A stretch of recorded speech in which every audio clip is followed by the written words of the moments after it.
নামাজ যারা পড়বে না জাহান্নামে যেতে হবে। কোথায় যেতে হবে? আকীদাগত দিক থেকে ঈমান হলো তাওহীদের স্বীকৃতি, আর আমলের দিক থেকে নামাজ হচ্ছে তাওহীদের বহিঃপ্রকাশ। আপনি মুসলমান তা প্রমাণ হবে নামাজ দিয়ে। নামাজহীন ঈমানের দাবি মূল্যহীন। যার নামাজ নাই তার ঈমানের দাবি করার কোনো মূল্যই নেই। অনেক এরকম কথা বলে, হুজুর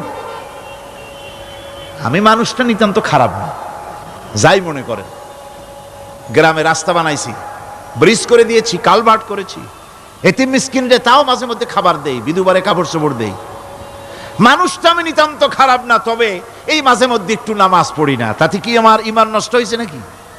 আমি বলি ভাই ঈমানই তো নাই, নষ্ট হবে কি? ঈমান থাকলে না নষ্ট হবে? ঈমান নাই। সুতরাং একজন মুসলমান যদি নামাজ না পড়ে নিজেকে মুসলমান বলে দাবি করার কোনো হক তার নাই, দাবি করার অধিকার নাই। নামাজ হচ্ছে জিন্দেগি, নামাজটাই মূলত জিন্দেগি। নামাজটা কি? জিন্দেগি।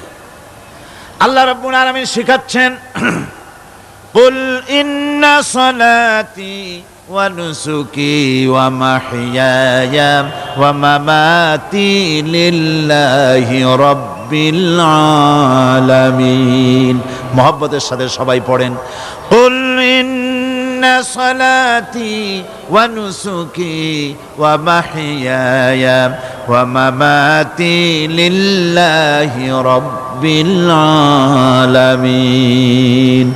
বলো আমার নামাজ, বলো আমার নামাজ, আমার কোরবানি, আমার হায়াত, আমার মত সবকিছুই আল্লাহ রব্বুল আলামিনের জন্য নিবেদিত।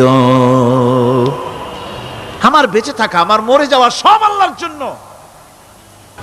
সে আল্লাহ রব্বুল আলামিন, তার জন্য সবকিছু নিবেদিত করতে হবে। আল্লাহ পাকের গোলাম আমাদের বানিয়েছেন, আল্লাহ আমাদের গোলামি করা লাগবে।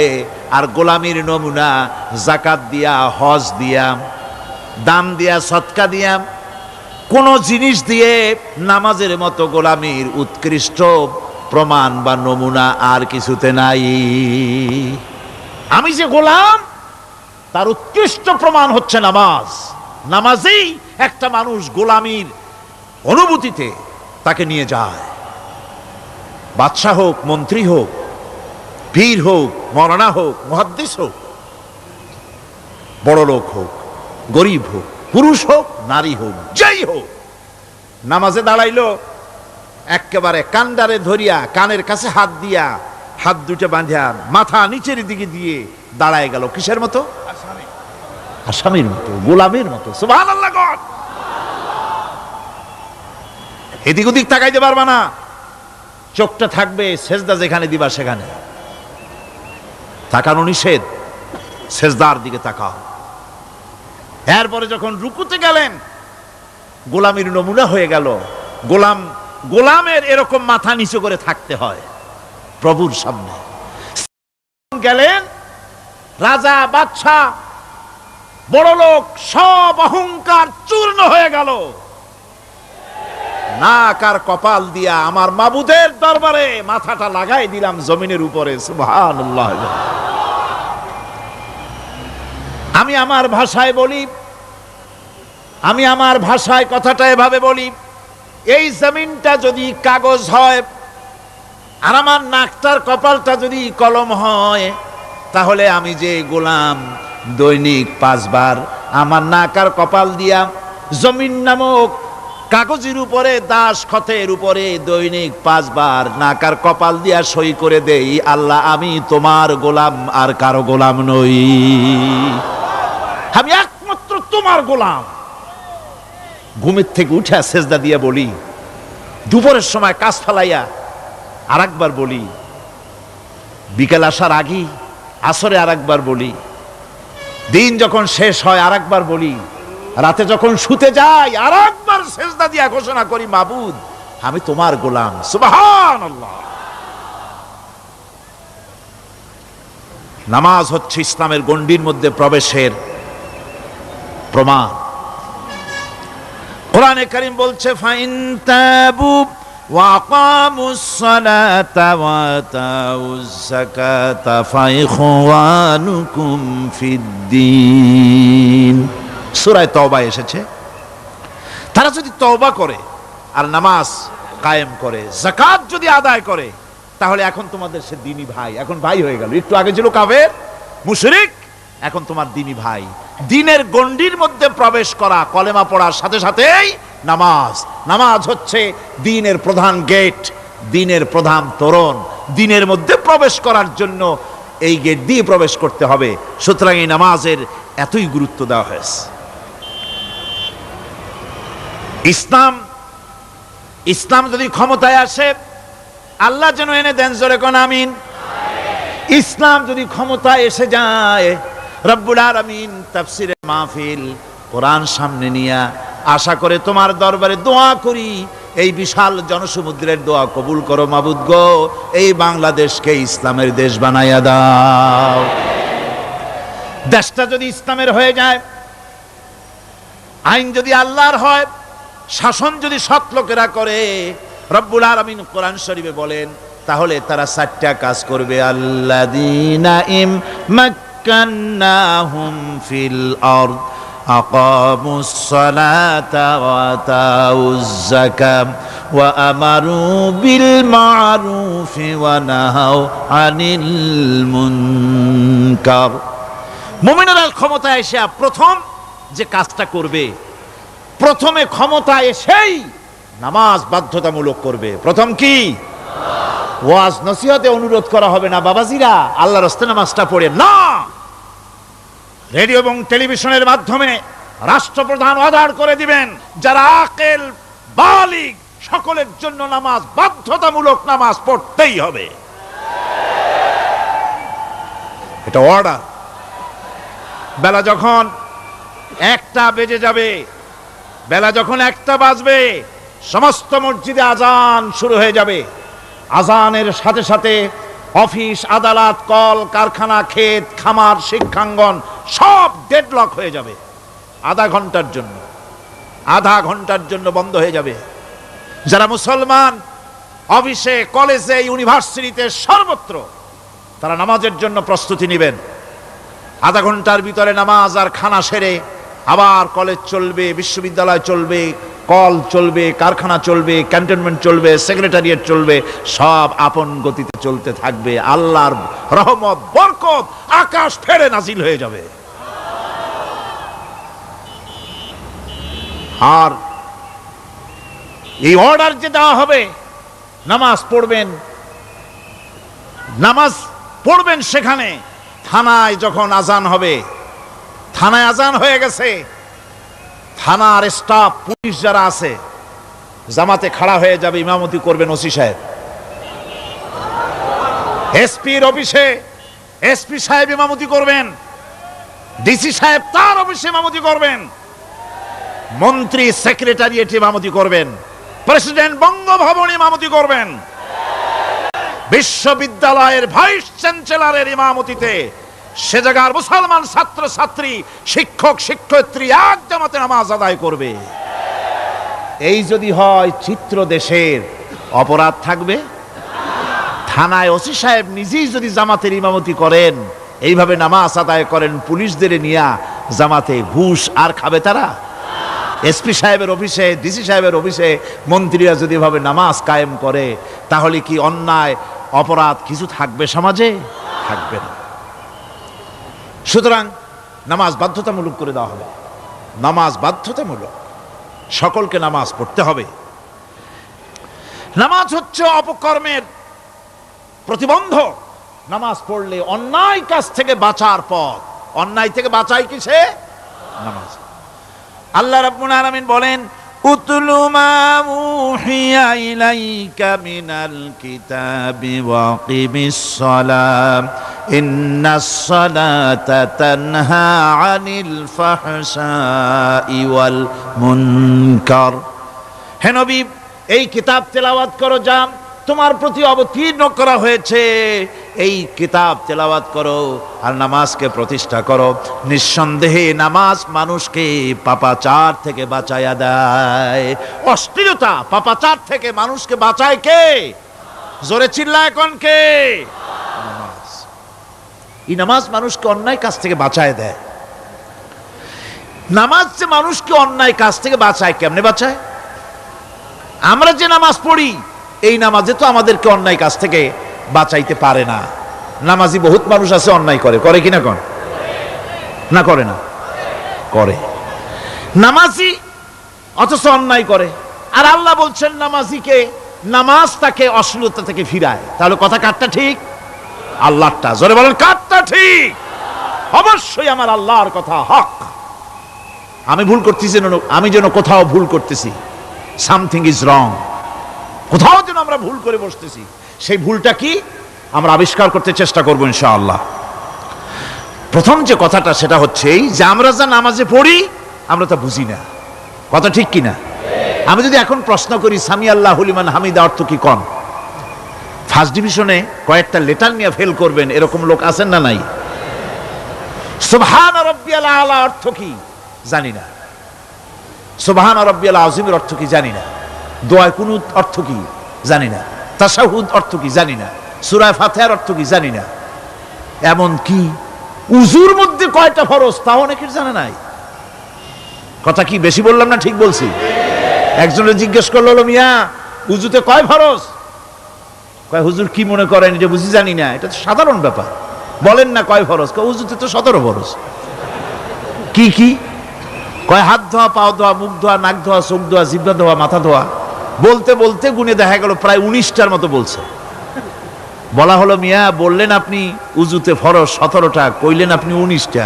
কয় হুজুর জানি আরো, বলি না আপনাদের ভয়তে। উযু জানে না, নামাজ জানে না, তাকে এই নামাজ কেমনে ফিরাবে অন্যায় কাজ থেকে? কথা বুঝতে পেরেছেন? নামাজে আল্লাহু আকবার বললাম, এরপরে সানা পড়লাম, তারপরে সূরা ফাতিহা পড়লাম। সূরা ফাতিহার ভিতরে যে সমস্ত কথাগুলি বললাম সেই কথাগুলি বুঝি না, কি বলেছি তাও জানি না। এরপরে সুবহান রাব্বিয়াল আলা বলেছি, সুবহান রাব্বিয়াল আযীম বলেছি, সামি আল্লাহু লিমান হামিদা বলেছি, অর্থ কি জানি না। আল্লাহ তা শুনতে পান, যে ব্যক্তি আল্লাহর প্রশংসা করেন তিনি তা শুনতে পান। নামাজের মধ্যে আইডিয়া দেওয়া হচ্ছে, তুমি যে আল্লাহর জন্য নামাজ পড়তেছো, প্রশংসা করতেছো, এটা এমন নয় যে আল্লাহ পাক দেখছেন না বা শুনতেছেন না। তুমি যা বলতেছো, প্রশংসা করতেছো, আল্লাহ পাক তা শুনতে পাচ্ছেন। সামি আল্লাহু লিমান হামিদা। সুবহান রাব্বিয়াল আলা, আমি মহান সর্বশ্রেষ্ঠ আল্লাহ রাব্বুল আলামিনের পবিত্রতা ঘোষণা করছি, আমি তার প্রশংসা করছি। সূরা ফাতিহার কি আমরা বলি আপনারা ব্যাখ্যা দেখে বুঝে নিয়েন, সেগুলি আমি এখানে বলে বাকি কথা সব শেষ করতে পারবো না। নামাজে কি পড়েন সেটা যদি জানতেন অবশ্যই আল্লাহ রাব্বুল আলামিনের কথা কার্যকরী হয়ে যেত। ইন্নাস সালাতা তানহা আনিল ফাহশাই ওয়াল মুনকার। নামাজ মানুষকে পাপের কাজ, অশ্লীলতা থেকে ফিরাতে পারে। আল্লাহ ইন্না বসায়ছেন, নিশ্চয়ই, বেশক, অবশ্যই নামাজ পাপ থেকে ফিরাবে। কিন্তু কেমনে ফিরাবে নামাজ তো বুঝি না। নামাজ তো বুঝি না, খালি সেজদা দেয় জনমের মতো। আর সেজদা কি? নামাজে যদি দেখে ইমাম দেরি করতেছে, আত্তাহিয়াত পড়তে দেরি হয়ে যাচ্ছে, পিছন থেকে সিগন্যাল মারে, ঠিক কিনা? বেয়াদব, বেয়াদব। তোমার নামাজ, তোমার আত্তাহিয়াত আগে শেষ হয়েছে, তাতে কি হয়েছে? চুপ করে বসে থাকো। ইমামকে কাশি দিয়া সতর্ক করার অধিকার তোমার নাই। যদি ইমামকে সতর্ক করার জন্য কাশি দিয়ে থাকো, তোমার নামাজ ফাসেদ হয়ে যাবে। এটা ফাজলামি করার জায়গা না, এটা নামাজ। এর নাম কি?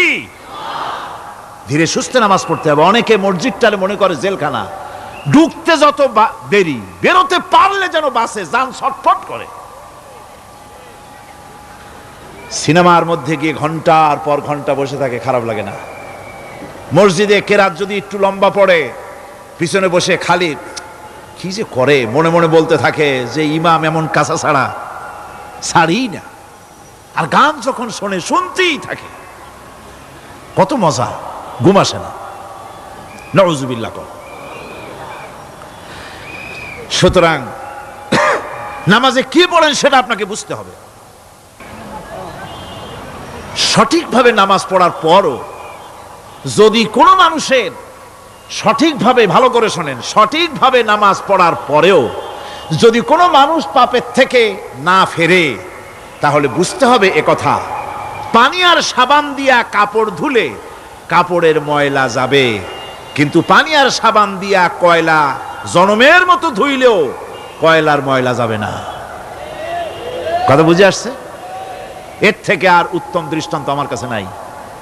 নামাজ পড়ার পরেও যদি চরিত্র ভালো না হয়, বুঝতে হবে নামাজ হচ্ছে না, কাঙ্ক্ষিত মানের নামাজ আদায় হচ্ছে না। আল্লাহর নবী বলেছেন, যার নামাজ পাপ কাজ হতে ফিরাতে পারলো না, তার নামাজ নামাজি নয়।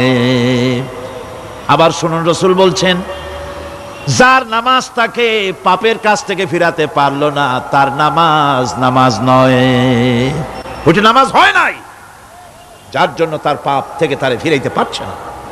আর কিয়ামতের দিন বেনামাজিরা সবচাইতে বেশি অপমানিত হবে। সবচাইতে বেশি অপমানিত হবে কারা? বেনামাজিরা। কিভাবে? ইয়াউমা ইউকশাফু আন সাকিন ওয়া ইউদআউনা ইলাস সুজুদি ফালা ইস্তাতিউন।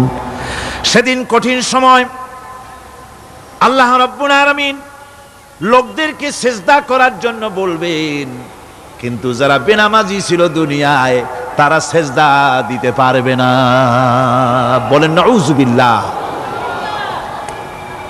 অবস্থাটা কি হবে? খাশিআতান আবসারুহুম তারহাকুহুম যিল্লাহ। তাদের দৃষ্টি নিচু হবে, লাঞ্ছনা এবং অপমান তাদের উপরে চেপে বসবে, সিজদা দিতে পারবে না। আল্লাহ আমাদেরকে ক্ষমা করুন। কিয়ামতের দিন হযরত আদম আলাইহিস সালাম থেকে শুরু করে পৃথিবীর সমস্ত মানুষের সামনে আল্লাহ রাব্বুল আলামিন সিজদা করার জন্য অর্ডার করবেন। যারা নাকি বেনামাজি, ওরা আল্লাহর দরবারে সেদিন সিজদা দিতে পারবে না, লাঞ্ছিত, অপমানিত হবে। জোরে কোন নাউযুবিল্লাহ।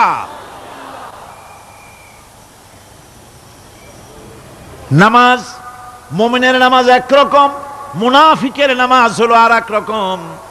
মুনাফিকরাও নামাজ পড়ে, পড়ে কিনা কন? মুনাফিকেরাও নামাজ পড়ে। মুনাফিকেরা যখন নামাজ পড়তে যায়, আল্লাহ রাব্বুল আলামিন বলতেছেন, ওয়া ইযা কামু ইলাস সালাতি কামু কুসালা।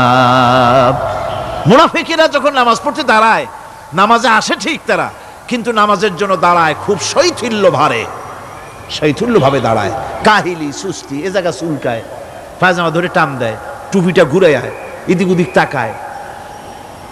মুনাফিকের নামাজ দেখলেই ঠিক পাওয়া যায় যে বেটা মুনাফিক। এইভাবে সে দাঁড়ায়। তার নামাজটা কি জন্য? ইউরাউনান নাসা ওয়া লা ইয়াযকুরুনাল্লাহা ইল্লা কালিলা। তাদের নামাজ হচ্ছে মানুষকে দেখাবার নামাজ। নাউযুবিল্লাহ। এখন দেখবেন এই মৌসুম আসছে, নামাজের মৌসুম, বেনামাজিদের নামাজের মৌসুম। জনসভা হচ্ছে, নির্বাচন আসতেছে, নামাজে রক্ত হয়ে গেছে, তাড়াতাড়ি আজান হয়ে গেল, টুপি না থাকলে রুমাল একটা মাথায় দিল, উজু আছে কি না আছে, আল্লাহু আকবার, যা আছে কপালে হয়ে যাক। মানুষকে দেখাবার জন্য এরা নামাজ পড়ে। এরা আল্লাহর শরণার্থে নামাজ খুব কম লোকই করে। এরা হচ্ছে মুনাফিক। দুনিয়া এবং আখিরাতে কল্যাণের জন্য একমাত্র মাধ্যম হচ্ছে নামাজ। দুনিয়াও যদি কল্যাণ চাই, আখিরাতেও যদি কল্যাণ চাই, তাহলে এর জন্য কি করতে হবে? কি করতে হবে? আমার কথা নয়, আল্লাহ রাব্বুল আলামিনের কথা শুনুন। রব্বুল আলামিন বলেন, ক্বাদ আফলাহাল মুমিনুন আল্লাযীনা হুম ফি সালাতিহিম খাশিউন ওয়াল ওয়াল্লাযীনা হুম লিয-যাকাতি ফাঈলুন ওয়াল্লাযীনা হুম লিফুরুজিহিম হাফিজুন। নিশ্চিতভাবে সেই সব মুমিন কল্যাণ লাভ করবে, নিশ্চিতভাবে। তারা হচ্ছে ওই সব লোক যারা নিজেদের নামাজ ভীতি মিশ্রিত বিনয় ভাবে, ভীতি মিশ্রিত অবস্থায় বিনয়ের সাথে যারা নামাজ আদায় করে, যারা বেহুদা কাজ থেকে বিরত থাকে, যারা যাকাতের পন্থায় কর্মতৎপর হয়, আর যারা নিজের লজ্জাস্থানকে হেফাজত করে। এরপরে আল্লাহ পাক বলেন ওয়াল্লাযীনা হুম লিআমানাতিহিম ওয়া আহদিহিম রাউন ওয়াল্লাযীনা আলা সালাওয়াতিহিম ইউহাফিজুন ওয়াল্লাযীনা আলা সালাতিহিম হাফিজুন। আর যারা তাদের আমানতকে পূর্ণ করে, আমানত এবং তাদের ওয়াদা চুক্তি পূর্ণ করে, এবং যারা নিজেদের নামাজ সমূহকে পূর্ণভাবে হক আদায় করে নামাজ পড়ে, নামাজের যারা হেফাজত করে, এরা কারা? এরা হচ্ছে উলাইকা হুমুল ওয়ারিসুন আল্লাযীনা ইয়ারিসুনাল ফিরদাউসা হুম ফিহা খালিদুন। এরা হচ্ছে সেই সব লোক, এরা উত্তরাধিকার হচ্ছে জান্নাতের উত্তরাধিকার, জান্নাতুল ফিরদাউসে আল্লাহ রাব্বুল আলামিন এই গুণ বিশিষ্ট লোকদের জন্য জায়গা করে দিবেন। জোরে কোন সুবহানাল্লাহ। নামাজকে পড়তে বলা হয়নি, কোরআন শরীফে বলা হয়েছে নামাজ কায়েম করো। কি বলা হয়েছে কোন তো দেখি? নামাজ কায়েম করো, নামাজ পড়ো। এই কথা কিন্তু কোরআন শরীফে কোনো জায়গায় আছে নাকি? এখন কায়েম করা কারে বলে? একটা গুরুত্বপূর্ণ আরেকটি বিষয়, নামাজ কায়েম করতে বলা হয়েছে। কায়েম কি? কায়েমটা হচ্ছে দৃষ্টান্ত স্বরূপ বলা যায় যে জিনিসটা সমাজে প্রতিষ্ঠিত আছে ওইটারে বলে কায়েম হওয়া, আর যেটা প্রতিষ্ঠিত নাই ওটা কায়েম নাই।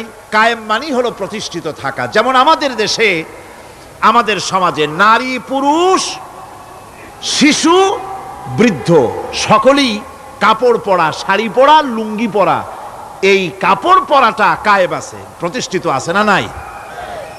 যার কারণে কাপড় পরা সমাজে কায়েম আছে বলে উলঙ্গ মানুষ সমাজে খুঁজে পাওয়া যায় না, পাগল ছাড়া। ঠিক কিনা? একটা বাচ্চাকেও যদি উলঙ্গ হতে বলেন এখানে, 5 বছর 6 বছরের একটা বাচ্চাকেও, সে কিন্তু রাজি হবে না। ঠিক কিনা? যেহেতু কাপড় পরা সমাজে প্রতিষ্ঠিত আছে সেহেতু উলঙ্গ মানুষ পাওয়া যায় না, কাপড় পরাটাই এখানে প্রতিষ্ঠিত। সুতরাং এখন অবস্থাটা এই হয়েছে, কাপড় পরা প্রতিষ্ঠিত আছে বলে কোন উলঙ্গ মানুষ এসে যদি এই মঞ্চে দাঁড়ায় আর বলে আমাকে একটু বক্তৃতা করতে দেন, আপনারা কি করবেন? মঞ্চে তো উঠতেই দিবেন না। উলঙ্গ মানুষ যদি কোনো চাকরি নিতে যায় ইন্টারভিউতে, তাকে লাইনে দাঁড়াইতে দেবে? দেবে না। এমনকি উলঙ্গ হয়ে যদি বাড়িতে প্রবেশ করে তার বউও দূর দূর করে তাড়ায় দেবে। ঠিক কিনা? যেহেতু সমাজের ভিতরে কাপড় প্রতিষ্ঠিত আছে সেই জন্য এই উলঙ্গ মানুষ পাওয়া যায় না। অনুরূপভাবে নামাজ যদি প্রতিষ্ঠিত হতো সমাজের ভিতরে, তাহলে বেনামাজি খুঁজে পাওয়া যেত না। চাকরি করতে গেলে সেখানে নামাজ মানদণ্ড হয়ে যেত, নামাজ পড়ে কিনা তা দেখে নেওয়া হতো। বেনামাজি লোক পাওয়াই যেত না যদি প্রতিষ্ঠিত থাকতো। প্রথম প্রশ্নই হতো তুমি নামাজ পড়ো কিনা। ইলেকশনে যদি একজন উলঙ্গ মানুষ এসে দাঁড়ায়, ভাইরা এবার আমার বোতল মার্কা বাক্স, উলঙ্গ মানুষ এসে ভোটে দাঁড়াইছে, আপনারা ভোট দিবেন? দিবেন। ওইটা কাপড় প্রতিষ্ঠিত আছে বলে, লুঙ্গি প্রতিষ্ঠিত সমাজে আছে বলে উলঙ্গ মানুষকে আপনি ভোট দিবেন না। নামাজ যদি প্রতিষ্ঠিত থাকতো সমাজে, বেনামাজি মানুষ যদি এসে মঞ্চে দাঁড়ায়া যতই বলতো আমি ক্ষমতায় গেলে এই করব সেই করব, নামাজ প্রতিষ্ঠিত থাকলে পরে এই বেনামাজিরে কেউ ভোট দিত না। নামাজ যদি প্রতিষ্ঠিত থাকতো তাহলে অফিসের অফিসার তো দূরের কথা, বেনামাজি অফিসের ঝাড়ুদারের চাকরিও তার কিসমতে জুটতো না। যদি নামাজ প্রতিষ্ঠিত থাকতো। এর নাম হলো নামাজ কায়েম হওয়া। নামাজ কায়েম থাকলে এই অবস্থার সৃষ্টি হতো। এই জন্য আল্লাহ পাক বলেছেন নামাজকে কায়েম করতে হবে। নামাজ হবে সব ভালো কাজের মানদণ্ড। সমস্ত ভালো কাজের মানদণ্ড কি? নামাজ। নামাজ আমাদেরকে বড় রকমের শিক্ষা দেয়। কি শিক্ষা দেয়? নামাজ আমাদের শিখায় ঐক্য আর ভ্রাতৃত্ব। ভ্রাতৃত্বের আর ঐক্যের শিক্ষা দেয়। এক নেতার আনুগত্য করা শিখায়। জামাত যত বড় হোক, ইমাম হবে কয়জন? একজন ইমাম হবে। আর এই ইমাম মানে কি? নেতা। ইমাম মানে কি? নেতা নির্বাচন শিখায় নামাজে। নেতা নির্বাচন কে শিখায়? নামাজ শিখায়। বোঝেন খুব ভালো করে। কিভাবে? মনে করুন চট্টগ্রাম শাহী মসজিদে ইমাম প্রয়োজন। এখন সেই ইমাম নেওয়ার জন্য ইন্টারভিউ কল করা হলো, বিজ্ঞাপন দেওয়া হলো পত্রিকায়। অনেক আলেম আসলেন। ইন্টারভিউ বোর্ডে যারা বসলেন তারা ইন্টারভিউটা কিভাবে নেবেন? যার মাথার চুল লম্বা বেশি তার ইমামতি দেওয়া হবে। যার লুঙ্গিটা পায়ের গিরার তলে তারে দেওয়া হবে। যার মোষটা মুখের মধ্যে গিয়া ঢুকছে, হাসি দিলে বুঝাই যায় না হাসে না কান্দে, তারে দিবে। দাড়িগুলা কামাইছে তারে দেবে। সিগারেট খায় বা অবশ্য চট্টগ্রাম আর সিলেটে সিগারেটের ফতোয়া ভিন্ন রকম।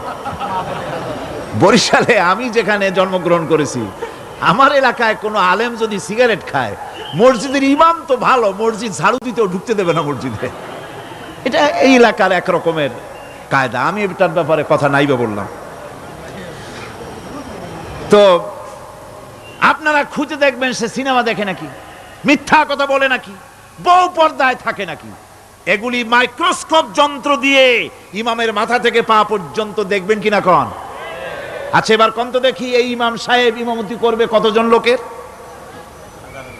500, 1000। শাহী মসজিদে ধরেন 5000 লোক হইল। 5000 লোক, 5000 লোকের ইমাম নির্বাচনের সময় পা থেকে শুরু করে মাথা পর্যন্ত দেখেন, এমনকি বউ পর্যন্ত। বৌমনি আনিয়ে দেখেন না, পর্দায় থাকে কিনা এইটা আপনারা দেখেন, ঠিক কিনা? এ খবরটা নেন। 5000 লোকের একটা ইমাম বানাতে গিয়ে মাইক্রোস্কোপ যন্ত্র দিয়ে দেখেন মোষ কেমন, দাড়ি কেমন, চুল কেমন, পাও কেমন, হাত কেমন, হাতে নখ লম্বা কিনা, দাঁতে ছাতা কিনা, বউ পর্দায় থাকে কিনা, মিথ্যা কথা কয় কিনা, এত দেখেন। আর যখন নির্বাচন আসে তখন 2.5 থেকে 3 লক্ষ মানুষের জন্য একজন এমপি নির্বাচিত হয়। সেই ইমামকে বাছাই করার জন্য নামাজ পড়ে কিনা, জিনাকার কিনা, মদখোর কিনা, সুদখোর কিনা, ঘুষখোর কিনা, বদমাশ কিনা বাছাই করা হয় না।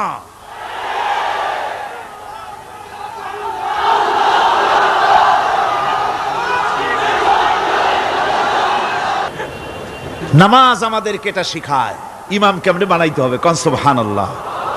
নামাজ ঐক্য শিখায়, নামাজ ভ্রাতৃত্ব শিখায়, নামাজ পারস্পরিক মহব্বত শিখায়, নামাজ নেতা কেমন হওয়া উচিত, নেতা নির্বাচন শিখায়।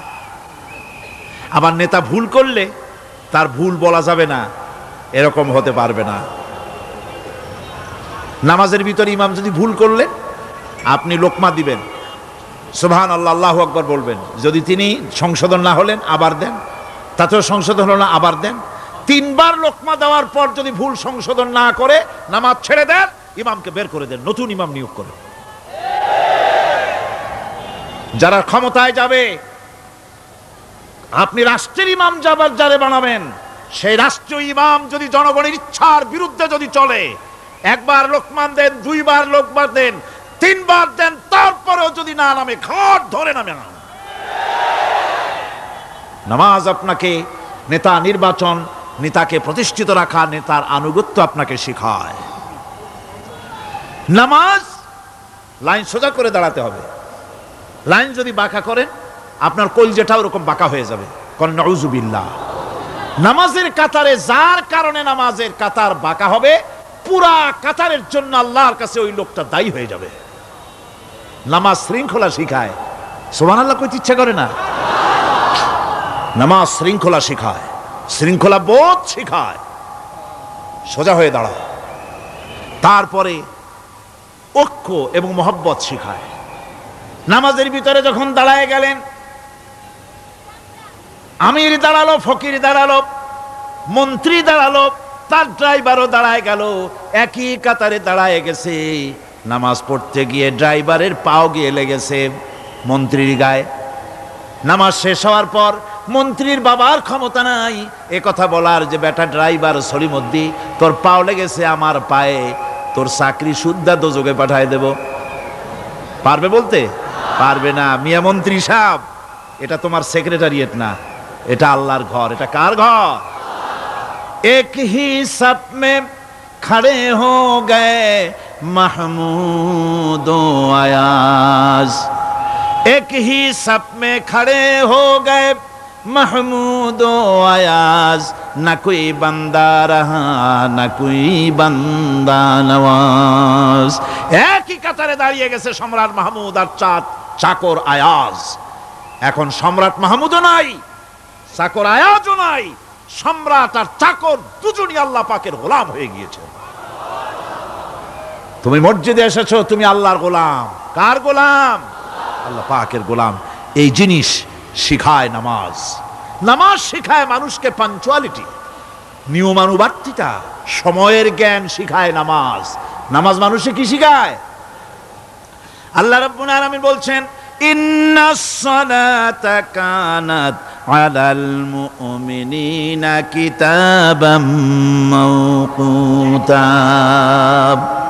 নিঃসন্দেহে নামাজ মোমেনদের নিয়মানুবর্তিতার সাথে ফরজ করা হয়েছে, তাদের উপরে নিয়মানুবর্তিতার উপরেই, সময়ের উপরে নামাজকে ফরজ করা হয়েছে।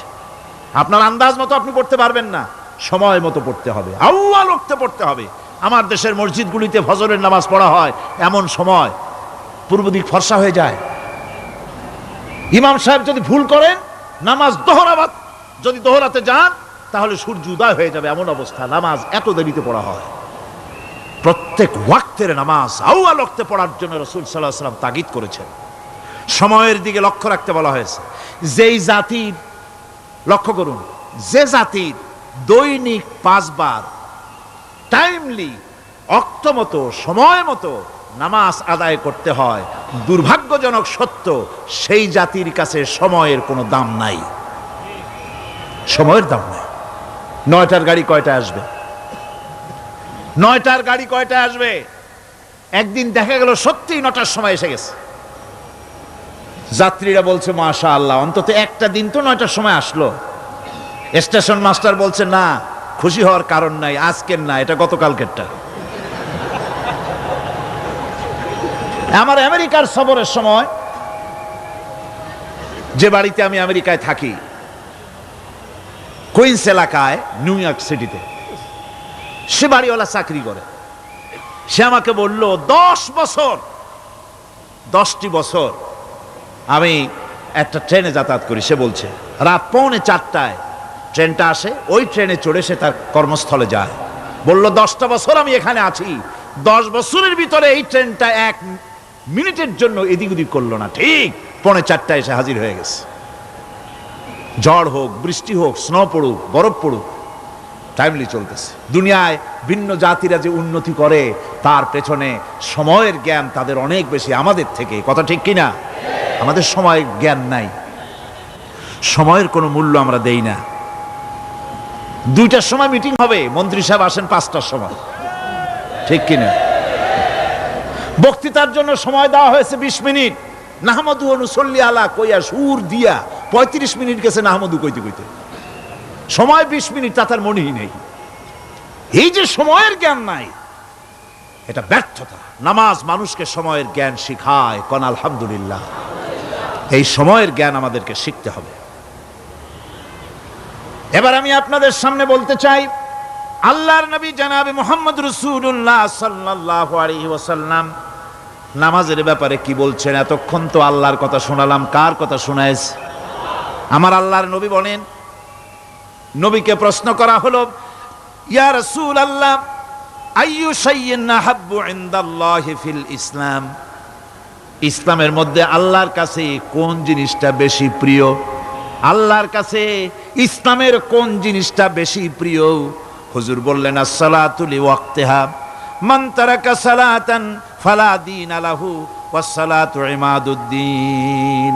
আল্লাহর কাছে সবচাইতে বেশি প্রিয় হচ্ছে নামাজ। সবচাইতে প্রিয় কি?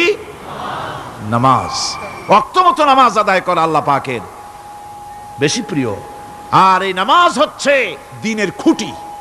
এটা দ্বীনের কি খুঁটি। এই যে খুঁটিগুলো আছে, খুঁটিগুলো ফালাই দিলে তারপরে আপনার এই প্যান্ডেল থাকবে? থাকবে না। বিল্ডিং এর পিলার ভেঙে দেন, বিল্ডিং টিকবে? ঘরের খুঁটিগুলি উড়ায় ফেলেন, ঘর টিকবে? টিকবে না। দ্বীনের খুঁটি হচ্ছে নামাজ।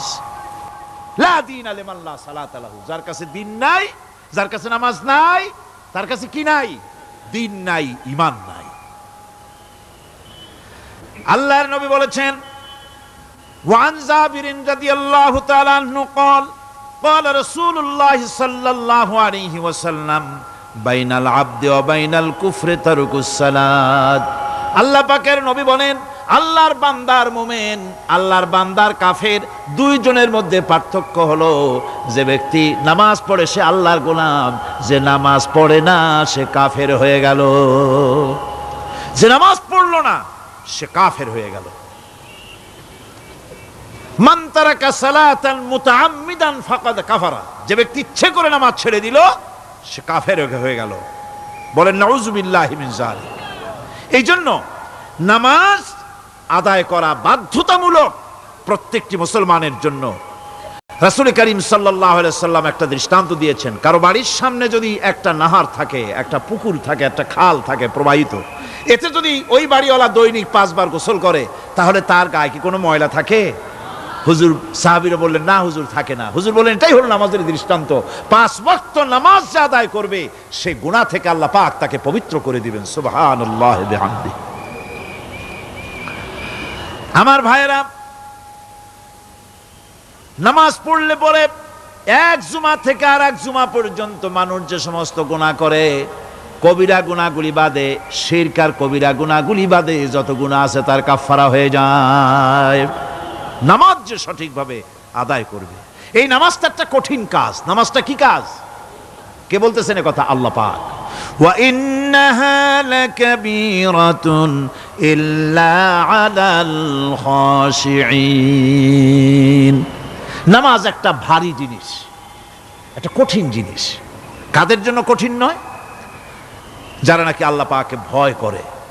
আল্লাযীনা ইয়াযুন্নুনা আন্নাহুম মুলাকু রাব্বিহিম ওয়া আন্নাহুম ইলাইহি রাজিউন। যারা নাকি একথা মনের ভিতরে ধারণা করে যে আল্লাহ রাব্বুল আলামিনের দরবারে আমার হাজির হওয়া লাগবে, মোলাকাত করা লাগবে, এই চিন্তা যারা করে তাদের জন্য নামাজ মোটেই কষ্টকর নয়, নামাজ মোটেই তাদের জন্য অসহনীয় নয়, বোঝা নয়, ভার নয়। তারা নামাজ আদায় ঠিকই করবে। এই জন্যে বিবি বাল বাচ্চা সকলকে নামাজের জন্য তাগিদ করতে হবে। যত ভাই এখানে এসেছেন নিজেরা পড়বেন, বিবি বাল বাচ্চাকে তাকিদ করবেন। আল্লাহ পাক বলছেন, ওয়ানজির আশীরাতাকাল আকরাবিন। তোমার নিকটবর্তী যারা আছে তাদেরকে তুমি আল্লাহর ভয় দেখাও। নামাজের জন্য তাদেরকে বলো, আল্লাহর ভয় তাদের অন্তঃকরণের মধ্যে সৃষ্টি করে দাও। আর এই নামাজ পড়তে হবে জামাতের সাথে। নামাজ পড়তে হবে কিছুর সাথে? জামাতের সাথে।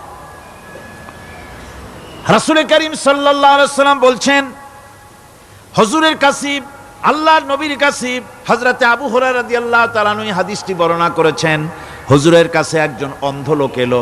সেই অন্ধ লোক এসে বললেন, হুজুর আমি তো চোখে দেখি না, জামাতের যে গুরুত্বের কথা আপনি বললেন, আমাকে কি রুখসত দেওয়া যায় নাকি?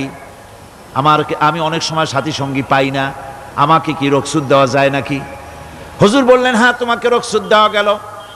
অন্ধ যখন হেঁটে যাচ্ছিলেন নবীজি তাকে আবার ডাকলেন, ডেকে জিজ্ঞেস করলেন, অন্ধ নামাজের মসজিদের আজান কি তোমার কানে যায়? বলে হ্যাঁ আমি আজান শুনি। হুজুর বললেন, আজানের জবাব দিবা, মসজিদে এসে জামাতে নামাজ পড়বা। একজন অন্ধকে রুখসত দেওয়া হয় নাই।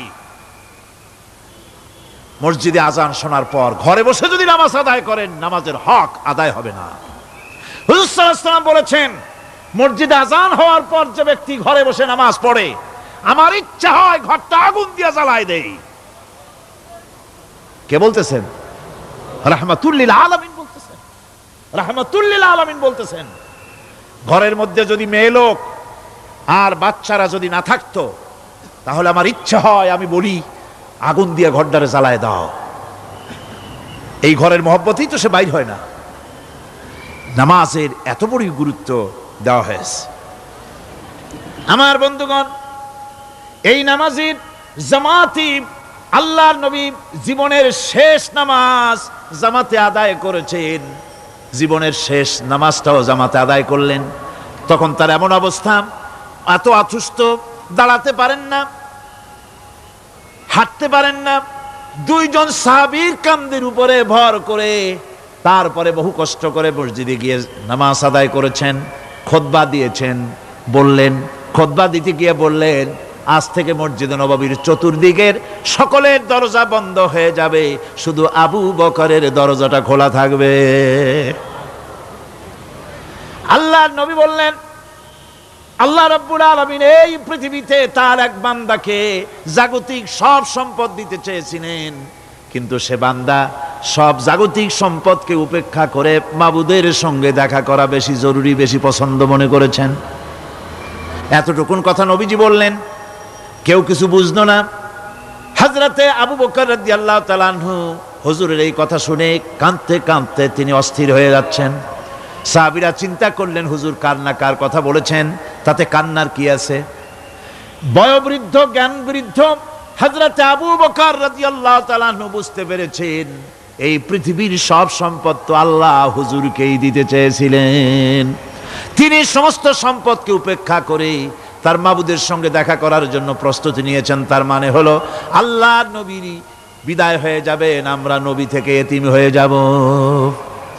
নবীজি ঘরের মধ্যে প্রবেশ করলেন, প্রচন্ড জ্বর এলো। এই প্রচন্ড জ্বর নিয়ে তিনি শুয়ে আছেন, কখনো বেহুশ কখনো হুশ। এর মধ্যে সারাজান হয়ে গেল। সাহাবীরা বহুক্ষণ অপেক্ষা করে হযরত আবু বকরের ইমামতিতে নামাজ শুরু করলেন। হুজুরের হুশ এলো, প্রশ্ন করলেন, আয়েশা রে, এখন কোন সময়? হযরত আয়েশা বলেন, ইয়া রাসূলুল্লাহি, মসজিদে নববীতে নামাজ শুরু হয়ে গেছে। সাহাবীরা অনেকক্ষণ অপেক্ষা করে আমার বাবার ইমামতিতে নামাজ পড়তেছে সবাই, কিন্তু সাহাবীরা কেঁদে কেঁদে নামাজের মধ্যেই কাঁদতে কাঁদতে অস্থির হয়ে যাচ্ছে। তাদের মনের ধারণা হয়েছে নবীজির পেছনে নামাজ পড়ার কিসমত থেকে তারা মাহরুম হয়ে গেল। নবীজি বলেন, আয়েশা, দরজা খুলে দাও আর আমার মাথাটা একটু উঁচু করে ধরো, আমি একটু নামাজের দৃশ্যটা দেখি। দরজা খুলে দেওয়া হলো, নবীজির মাথা উঁচু করে ধরা হলো। নামাজের জামাতের দৃশ্য দেখে নবীজি আবার শুয়ে পড়লেন। হযরত মা আয়েশা লক্ষ্য করে দেখেন নবীজির দুই চোখের কোণা দিয়া পানি পড়তেছে। মা আয়েশা জিজ্ঞেস করেন, ইয়া রাসূলুল্লাহ, হে, নামাজের দৃশ্য দেখে চোখে কেন পানি এলো? হুজুর বলেন, আয়েশা রে, এটা কোনো দুঃখের পানি নয়, এটা তৃপ্তির পানি। এই যে জামাত নামাজ পড়তেছে লোকেরা, এই জামাত কায়েমের জন্য তায়েফের ময়দানে অনেক রক্ত আমার ঝরেছে। উহুদের ময়দানে দান্দান মুবারক শহীদ হয়েছে, সাহাবায়ে কেরাম জীবন দিয়েছে। এই যে জামাত আমি দেখতে পেলাম, ভবিষ্যতের একটা ছবি যেন চোখে ধরা পড়লো। আমার মনে হলো কিয়ামত পর্যন্ত এই পৃথিবীতে আমার যত উম্মত আসবে তারা এইভাবে করে জামাতে নামাজ আদায় করবে।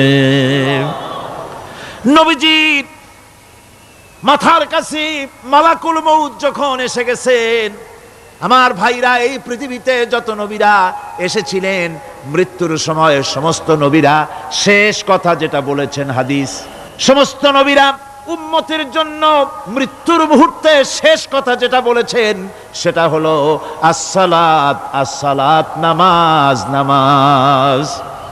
আমার নবী যখন বিদায় হয়ে যান, বিদায় মুহূর্তে মেয়ের কথা বললেন না, কলিজার টুকরা নাতির কথা বললেন না, জামাইয়ের কথা বললেন না, স্ত্রীর কথা বললেন না।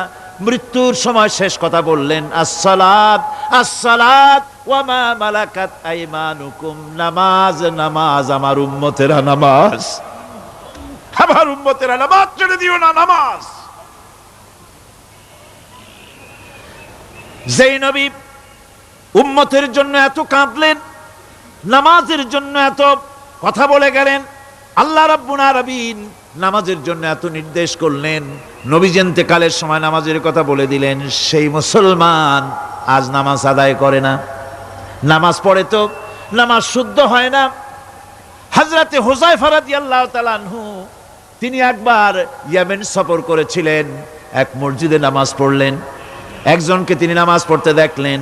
নামাজ পড়তে দেখে তিনি অপেক্ষা করলেন। লোকটার নামাজ হয়ে যাওয়ার পর তিনি প্রশ্ন করলেন, আল্লাহর বান্দা, তুমি কতদিন এরকমের নামাজ পড়তেছ?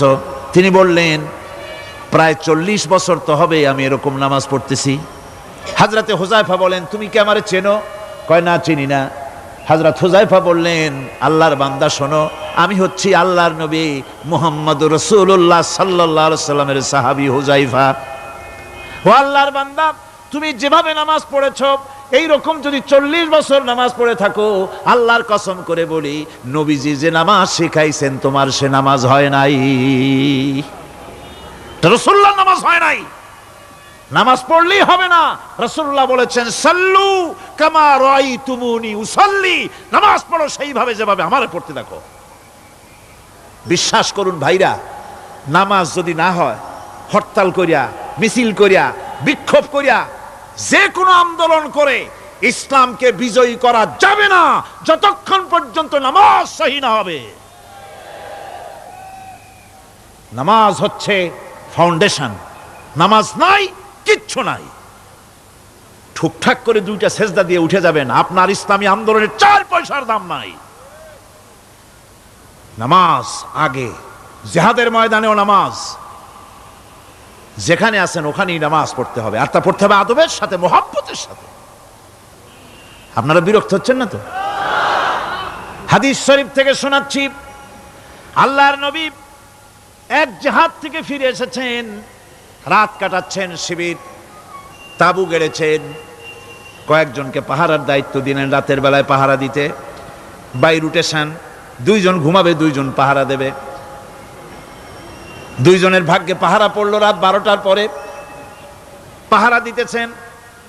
2 জনের একজন বলল, 2 জন জেগে না থেকে আমরা একজন ঘুমাই, একজন পাহারা দেই, কোনো অসুবিধা হলে আমার উঠায় দিও। বলে ঠিক আছে। একজন ঘুমায় গেল, একজন পাহারা দিতেছে। তিনি আবার মনে করলেন, খামোখা দাঁড়ায় না থেকে সময়টা নামাজের মধ্যে কাটায় দেই। তিনি নামাজ পড়া শুরু করে দিলেন।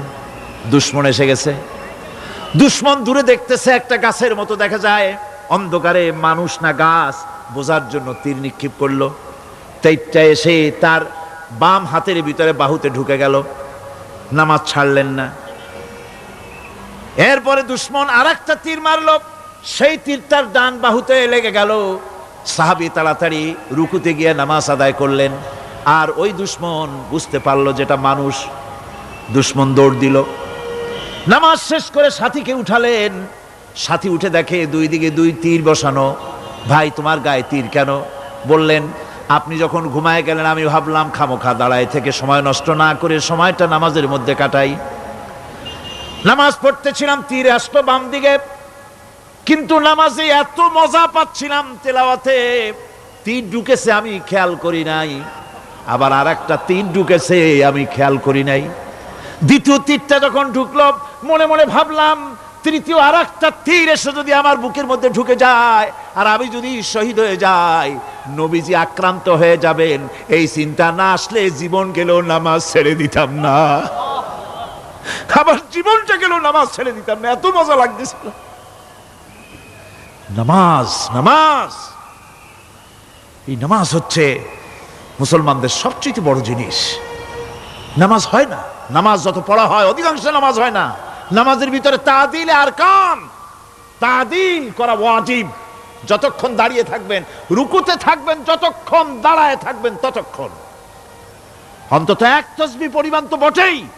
যদি তা না হয়, রুকুত থেকে দাঁড়ালেন, সেজদায় চলে গেলেন, ওয়াজিব তরক হলো। সেজদা দিলেন না, নামাজ ফাসেদ হয়ে গেল, নষ্ট হয়ে গেল নামাজ। এটা পাগলামি না। নামাজ সহিভাবে আদায় করতে হবে।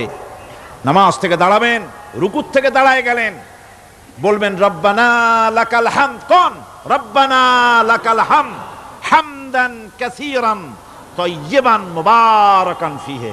একজন সাহাবী এই দোয়াটা পড়ছিলেন। নামাজ শেষ করে আল্লাহর নবী প্রশ্ন করলেন, নামাজের ভিতরে অতিরিক্ত এই কথাগুলি কে বলেছো? সাহাবী ভয় পেয়ে গেলেন। ভয় ভয় তিনি বললেন, হুজুর আমি বলেছি। হুজুর বললেন, তুমি জানো না আমি নবী, তুমি নবী না, আমি যা দেখি তুমি দেখতে পাও না। তুমি যখন এই দোয়াটা পড়তেছিলে আমি লক্ষ্য করেছিলাম আল্লাহর রহমতের ফেরেশতারা প্রতিযোগিতা করতেছিল তোমার আমল নামায় কে কত বেশি নেকি লিখবে। রুকুতে দাঁড়ায়া এটা পড়বেন, সেজদায় চলে যাবেন, দুই সেজদার মাঝখানে ততক্ষণ বসে থাকবেন যতক্ষণ একটা সেজদার ভিতরে ছিলেন। পড়বেন আল্লাহুম্মা গফিরলি ওয়ারহামনি ওয়াহদিনি ওয়াফিনি ওয়ারজুকনি। নামাজের মধ্যে দোয়া করতেছেন, আল্লাহ আমারে ক্ষমা করে দাও। এসব দোয়া সব হুজুরের। আমাকে ক্ষমা করো, আমাকে হেদায়েত দাও, আমাকে সুস্থ করো, আমাকে রহম করো, আমাকে রিজেক দাও। কও সুবহানাল্লাহ। নামাজের ভিতরে দোয়া কবুলের সময়, নামাজের সেজদার ভিতরে দোয়া কবুল হয়। এইভাবে করে রাসূল করিম সাল্লাল্লাহু আলাইহি ওয়াসাল্লামের নামাজটা কেমন হাক্কানি উলামাদের কাছ থেকে জেনে নেবেন। যেহেতু হুজুর বলেছেন সাল্লু কামা রাআইতুমুনি উসাল্লি, নামাজ পড়ো সেইভাবে যেভাবে আমাকে পড়তে দেখো। নামাজের ভিতরে একাগ্রতা লাগবে, ভালোবাসা লাগবে, ভয় লাগবে, মুহাব্বত লাগবে। পরিপূর্ণ সময় নিয়ে শান্তিপূর্ণভাবে নামাজ পড়তে হবে। আর যত তাড়াহুড়া সব হচ্ছে নামাজের মধ্যে, ঠিক কিনা ভাইরা? রাসূল করিম সাল্লাল্লাহু আলাইহি ওয়াসাল্লামের যে নামাজ, হুজুর যেভাবে নামাজ পড়েছেন হাদিসে যা পাওয়া যায়, হাদিসে বুখারীতে সব আছে, দেখে নেবেন, সেইভাবে নামাজটা আদায় করে নেবেন। কিয়ামতের দিন আল্লাহ রাব্বুল আলামিন সর্বপ্রথম বান্দাকে প্রশ্ন করবেন কি? বুখারী শরীফে এসেছে আন আবি হুরায়রা রাদিয়াল্লাহু তাআলা قال سمعت رسول الله صلى الله عليه وسلم يقول إنما يحاسب به العبد يوم القيامة من عمله صلاته। বুখারী শরীফের হাদিস। আল্লাহ রাব্বুল আলামিনের নবী বলেন, হযরত আবু হুরায়রা হাদিস খানা বর্ণনা করেছেন, তিনি বলেন যে আমি রাসূলের মুখে শুনেছি কিয়ামতের দিন আল্লাহ রাব্বুল আলামিন সর্বপ্রথম তার বান্দার কাছে প্রশ্ন করবেন, বান্দা নামাজ আদায় করেছিলি কিনা? নামাজ সর্বপ্রথম প্রশ্ন। যেরকম সর্বপ্রথম প্রশ্নটা কি? নামাজ। এই নামাজ আপনার বাচ্চাদেরকে যখন 7 বছর বয়স হবে নামাজের হুকুম করবেন। 10 বছরে নামাজ না পড়লে প্রহার করতে বলা হয়েছে। নামাজের জন্য কড়াকড়ি করতে হবে। পুরুষ নারী মেয়েদের মাসের ভিতরে কখনো কখনো তাদের যে সমস্ত মাসলা মাসাইল আছে সেই অনুযায়ী কখনো তাদের ক্ষমা আছে, বাকি তাদের নামাজ পড়তে হবে। আর পুরুষের জন্য পাগল হয়ে যাওয়া, বেহুশ হয়ে যাওয়া ছাড়া নামাজ মাপ নাই, নামাজ পড়তেই হবে। এই যে নামাজ, যে নামাজ না হলে ঈমান থাকবে না, ঈমান নষ্ট হবে, কিয়ামতে জাহান্নামে যাওয়া লাগবে, এসব কথা শোনার পর আজকের তাফসীরুল কোরআন মাহফিলে আমরা কি ওয়াদা করতে পারি যে আমরা মালাকুল মউত যতক্ষণ পর্যন্ত আমাদের মাথার কাছে না আসবে নামাজ ছেড়ে দেব না? এই ওয়াদা কি করতে পারি? দুই হাত উঁচু করুন, বলেন ইয়া আল্লাহ, আমি তোমার নামে শপথ করছি, যতদিন মালাকুল মউত আমার মাথার কাছে না আসতেছে ততদিন পর্যন্ত ফরজ নামাজ, ফরজ রোজা ছেড়ে দেব না। ইয়া আল্লাহ, মৃত্যু পর্যন্ত আমার এই ওয়াদা পালনের তৌফিক আমাকে দান করো, আমিন। আল্লাহ পাক আমাদের এই ওয়াদা মঞ্জুর করুন, জোরে কোন আমিন। আলোচনার শেষ পর্যায়ে এখন আমরা মুনাজাতের দিকে যাব। দাঁড়ানো ভাইয়েরা সবাই বসেন, মুনাজাতের শরীক হন। আল্লাহ রাব্বুল আলামিন নামাজের জন্য আমাদেরকে দোয়া শিখাই দিয়েছেন, কোন সুবহানাল্লাহ। কে শিখাইছেন দোয়া? আল্লাহ পাক দোয়া শিখালেন, রব্বি জাআলনি মুকিমাস সালাতি ওয়া মিন যুররিয়াতি রব্বানা ওয়া তাকাব্বাল দুআ। আয় আল্লাহ, আমারে আমার বিবি বাল বাচ্চারে নামাজের উপরে প্রতিষ্ঠিত করো। আল্লাহ তুমি দয়া করে দোয়া কবুল করো, জোরে কোন আমিন। এ দোয়া আপনারাও করবেন, আমিন, আল্লাহুম্মা আমিন।